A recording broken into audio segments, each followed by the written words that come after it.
Harka Sangpang versus Balen Shah प्रधान न्यायाधीश नियुक्तिले नयाँ वार, भ्रष्टाचारी सरकारको संज्ञा, फेसबुक स्ट्याटस मार्फत प्रहार।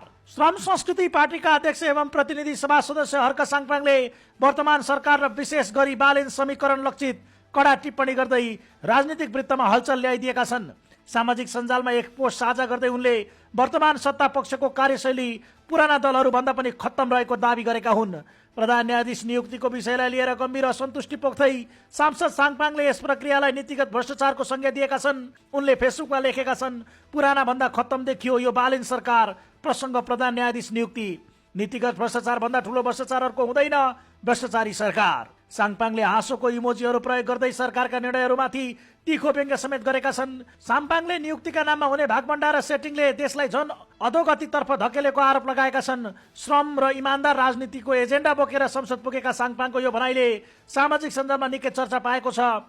यो अभिव्यक्तिले विशेष गरी नयाँ शक्ति र वैकल्पिक राजनीतिको नाममा उदाएका पात्रहरू बीचकै अन्तर्द्वन्द्वलाई सतहमा ल्याइदिएको छ। यो पोस्ट भाइरल भएसँगै बालेन सरकारका नाममा भइरहेका गतिविधि र नीतिगत निर्णयहरूमाथि सर्वसाधारणले पनि गम्भीर प्रश्न उठाउन थालेका छन्।